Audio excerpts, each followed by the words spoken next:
Hello there and welcome to Lives.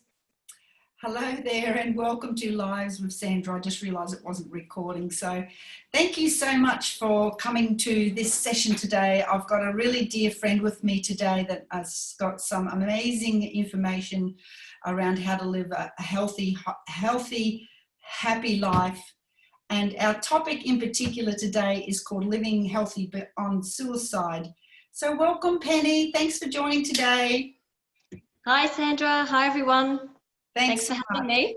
Yeah, no, awesome. Thanks for coming. So Penny and I have been good friends for years. We met years ago, networking. We used to do a lot of yoga together, and between yoga and Pilates, we had lots and lots of things in common, family and friends. So have a long history together, and I'll just introduce you a little bit more, Penny, a little bit more to you, and then we'll dive right in. How does that sound? Fantastic. Yeah, so Penny is a professional life coach, wellness mentor, and specialises in emotional resilience. And she has a passion for helping others create a life that they truly deserve. Penny's also an advocate for suicide prevention, holding various roles within her community. So her lived experience of suicide comes from caring for her family members through suicidal crisis, suicidal attempts, and sadly the losing of her father 5 years ago. So Penny incorporates her knowledge and skills to develop coping strategies which enabled her to navigate through difficult circumstances. Penny now inspires others to close the gap between where they are and where they want to be when faced with trauma. So once again, Penny, welcome. Thank you so much for joining us. And I love, in fact, that last line of your bio where you talk about closing the gap between where they are and where they want to be and faced in trauma. Can you just tell us a little bit about what that means to you and how you do that? Yeah, sure. And I suppose, well, firstly, I'd like to acknowledge anyone who does have lived experience of suicide. And in the work that I do, we describe that as anyone who may have attempted suicide, who is going through suicidal ideation or having thoughts, someone who has actually cared for someone through suicidal crises or been bereaved by suicide. Mm-hmm. So I just really like to acknowledge anyone who may be listening or watching this, just to know that my thoughts are with you and that you're not alone, that there's a lot of work being done in this area. So yeah, getting back to your question though, where to close that gap, and I suppose it feels like a big wide crack can often open, and this feeling of isolation. I know I was definitely in that space a lot of times, and once even I don't feel you're always on that journey to recovery, but you may get to a certain point and there still feels like there's a wide crack. It's maybe closed up a little bit, but I feel like that gap is still there, and it's almost like I describe putting a bit of putty in the gap, like how can we fill that gap and no more gaps so that you've actually got that streamlined life and journey. You can see that path ahead of you. And that's not always easy. I would say, in coaching too, it's not easy, but it's worth it. And that's what I find when people actually can move forward in their life and to feel that they are actually narrowing that gap. It just, their life takes on a whole new light, I suppose. No, that's awesome, Penny. And look, can you just share with the viewers, what did you do as a family towards healing? You, your mum, your children, as a whole. What did you guys do? How did you do that? Yeah, well, I suppose firstly, looking at my immediate family, myself and my 3 children, and this was a really difficult role, and it still continues to this day. I've actually stepped back from being in a carer's role, and that was a choice that I made. I suppose it's for a lot of people, they would be questioning how could I do that, and that is to this day, a lot of people may think that of me, and that judgment side. I suppose for self-preservation, felt that I needed to move forward in my life, but that was with a lot of work developing skills and strategies of how to better cope for myself. And then I'm still supporting my 3 children, 2 of them adults, one who's only 16 at the moment.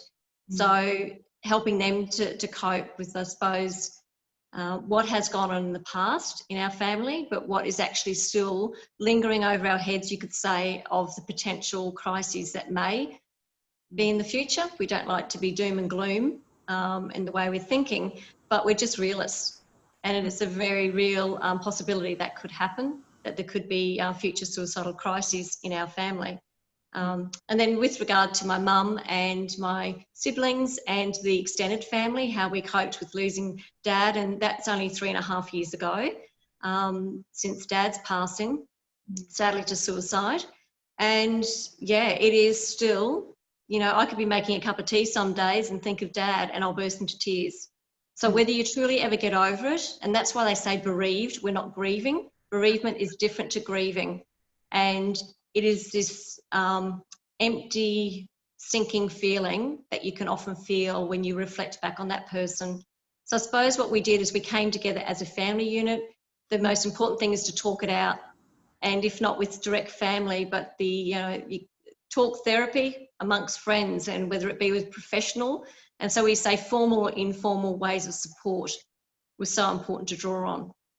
And I continue to do that to this day. Penny, just something you said, would you mind expanding a little bit more on what the key difference is between bereavement and grieving? Well, they refer to, I mean, without going into the full definition, I suppose, when you grieve, and there could be that sudden death of somebody with a car accident, and that's not taking away from somebody if that's experiencing that shock and the grief. And I suppose, I know it's really weird, but sometimes people could find solace or this reasoning behind, okay, it was an accident, it was a freak act of nature. With bereavement often comes these questions of, and there's a lot of guilt, shame, blame connected with that, and this bereavement of that question of why. And that's the biggest thing, like, because we don't have the answers in the end. And when you, so yeah, there is a lot behind that sense of bereavement. When you're so bereaved and you just, because it is somebody who has taken their life. So again, it's not saying that anyone who have gone through the grief of losing someone, that they're not still bereaved, but it's more than likely, most of the time, it actually through losing someone to suicide, it's called bereavement. No, thank you for clarifying that. So as our topic is living healthy beyond suicide, can you share with the viewers what actions that you have done to help yourself during this time? Yeah, well, you know me well, Sandra. I'm always been one of those freaks that loves, you know, eat well and exercise, do the meditation, read affirmations. And I mean, my morning ritual, I add on, if I have to get up at 8 o'clock, I'll always take off another like 2 hours before. I'm definitely up and about by 6 and doing my thing. Just so that I've actually got that time for me. And that's what I found that I really drew upon, more so through really adverse circumstances when they, you know, these, and I had a lot of, I've had over 2 decades of working and supporting and caring for family, be it my father or my ex-husband. And during those really stressful times and feeling at a loss and isolated, I would just dig deeper into my self-care. And so that would be, even if it's catching up for a cup of tea with a girlfriend, to escape from the situation and to just take your mind completely away from what you are actually faced with every day, or that what has just gone down in your life. But yeah, I just, again, everyone, if they do 5 minutes a day, be it that self-care reflection time for them, or like me, over the course of a day, I would spend at least 2 hours on myself, just to ensure that I'm actually feeling the best I can possibly be. And yeah, so that's what I still do every day. No, beautiful. And they are some really basic principles too, aren't they, Penny? Mind, body, soul. They're tried and proven, and it's just a matter of making the habit and the discipline of them. It's not always easy to do, as you know, especially on those very down days. So as far as keys to living a healthy life beyond suicide, eating, exercising, is there anything else that you can add to that? Yeah, and I think it's the signs when you're not coping emotionally or mentally, you are feeling unwell, is to really seek that professional and that formal support.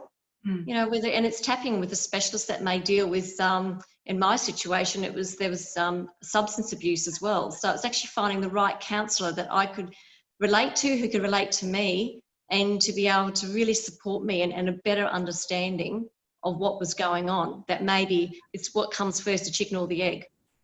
So was it the substance abuse that was causing the mental, issues, mental health issues, or was it, that because there was mental unwellness, that was then driving them to maybe take more of that particular substance, that then it was a vicious cycle.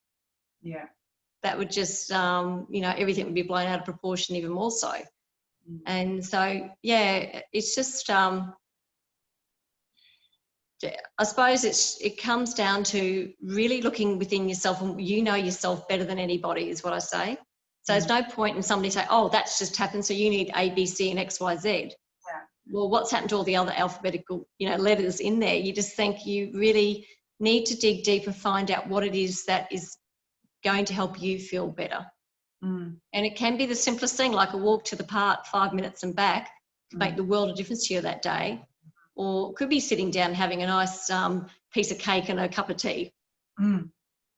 Yeah. That's right. And I think you made reference to the fact that it's really a self-responsibility, isn't it? That, this journey, we're all on these individual journeys. You've been a carer role, you've got your children, your mum, your ex, and it's trying to, instill these values into everybody individually. How did you approach that? How do you approach that for your children and those conversations? Yeah, it's interesting because that's actually, I developed these strategies and tools and techniques, which I developed into mine now. I still use it to this day, my 7 steps to emotional resilience. And number 1 on that is actually self-responsibility. Beautiful. And it's the old stop pointing the finger, because there's always 3 fingers pointing back. And when I often was thinking or looking outside myself, well, why is this happening to me? Instead of reframing and saying, no, this is actually happening for me, so I can make a difference in myself, is maybe highlighting something that is really, getting up my goat, or I just don't agree with. What is it about me that I can change?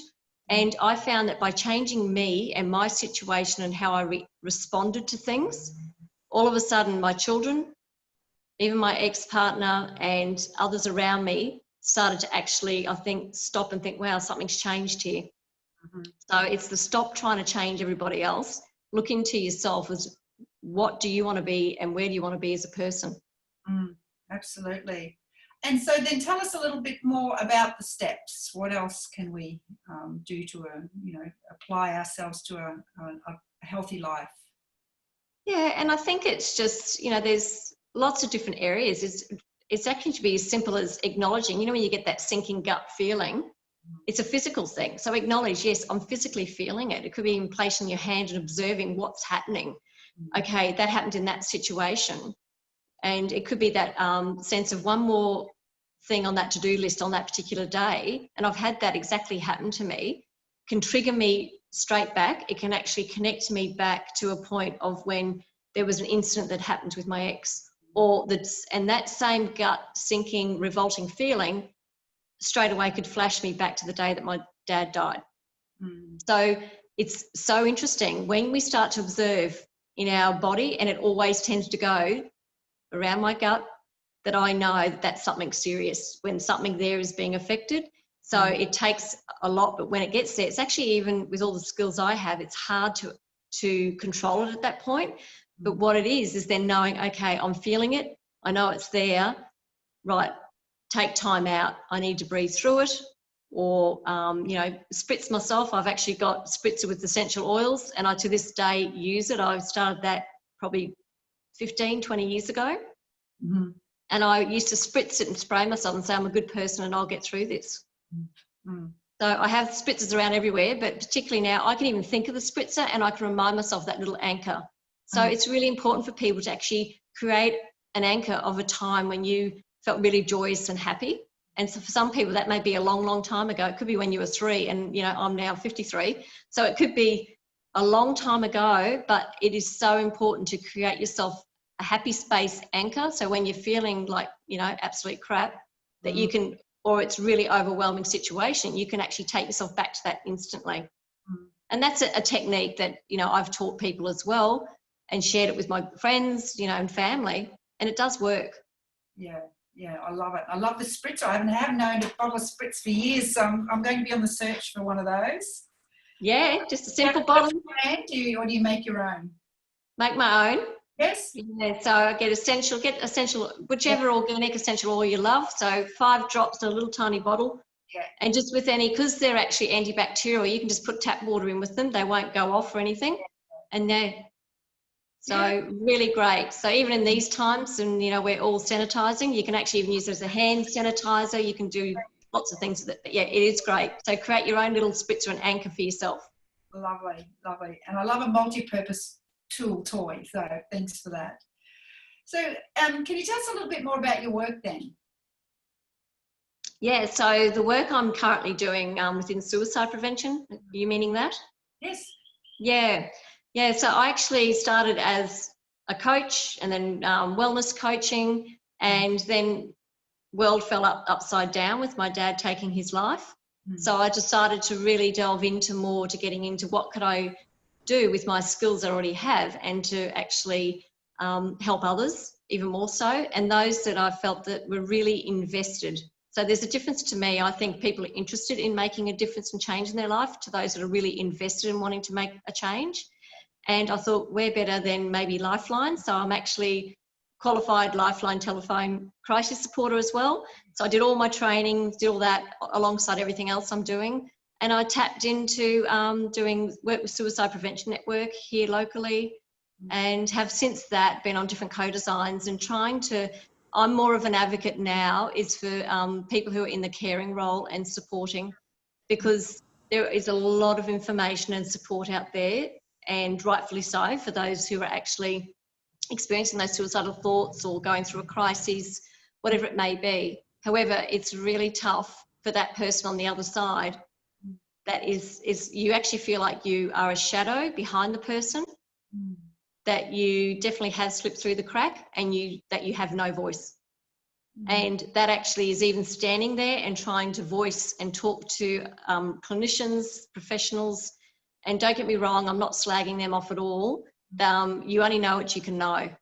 And when they're proposing that they know that family member, and they've only had a consult with them for a half an hour or an hour max, and they're coming back and telling you, and then you ask them another list of, and what about this? And they mentioned that, and oh, did they say this because they were trying to worm their way around you? And they look at you like you're some evil person, and you're going, no, like, you know, I have lived with this. And in my mother's case, she lived with it for 50 years. Us girls were really, it was, you know, we'd known, there's us 3 daughters, for like 25, 27 years of what was going on. So it really is diminishing. But that's my big thing now, is trying to become an advocate, this voice for people who are in a caring or supporters role for those in suicidal crises. That's amazing work, Penny. Absolutely amazing. And so, in terms of helping those people, what have you found to be the most helpful during these difficult times? So, if you were speaking to someone that, you know, is in a carer's role. Yeah. Do you know what? It's speaking to another person who has lived experience of suicide in that role. And this is what we're all advocating for, is we don't necessarily need a clinician to go and talk to. We need someone else who's got that empathetic ear, comes from a place of understanding and knowing, who may have a bit of wisdom to impart or a bit of knowledge, because that's what you will draw that strength from. It's not going to be a psychologist or a psychiatrist or a specialist who's dealing solely in suicide prevention. And that's, I suppose, that's been the most helpful thing for me to then, since being involved in this line of work that I'm doing, is really connecting. And you do feel that instant connection. You don't even have to talk about what your story is. You know that person's got a lived experience of suicide. You can actually let down your guard and just openly talk of what may be coming up for you, or, you know, I've got someone else I'm trying to support. And, you know, the next most helpful thing in all these scenarios was someone knocking on your door and turning up with a tray and with a meal cooked for a family of 5, and, you know, a beautiful card or a flower on that tray, and just saying, I didn't know what to say or do. This is it. And I just, you know, you stand there and just want to burst into tears, because that's all you needed. Yeah. Yes, it is. That's beautiful that you had that experience. So what about the least helpful then? What have you found to be the least helpful? often laugh at this because I think I turn into ferocious, you know, or feral Cheryl in these times when you just think, oh my God, do these people not get it? No. Or, you know, and I had multiple incidents of where there may have been attempts or something else had happened and the focus was on that family member and not on myself or not on my mum, not on my children. And not meaning to focus, but, you know, there'd be a few weeks down the track and you're still really struggling, feeling completely isolated. Because remember, you're not getting heard. No, none of these, you just don't have a voice. You don't know how to cope with it. You don't have the practical skills or knowledge, the emotional ability to cope with everything. And then someone will come up to you, run into them in the street or walking around, you know, near the park. Oh, so how's your dad going? You know, or how's your ex, whatever. And you look at them, and I remember this one day, I was about to explain, and I said, I'm going really well, thanks. And the kids are great. How are you? And I'm sure they must have thought, gee, she's really lost the plot now. But that's all I could do to stop myself from saying, are you for real? Like, does anyone give two hoots about how we're all coping? So stuff like that is so unhelpful to anybody, please. And also, once Dad died, he was a person. Refer to him as Mark Bateman, you know, refer to him as how, you know, I was thinking about your dad the other day because we still talk and we laugh and we joke at his expense, you know, like you do, or dad jokes or things like that. And it's really important to help those people they were a person and they're not to be dismissed because they died by suicide. Yeah, wow.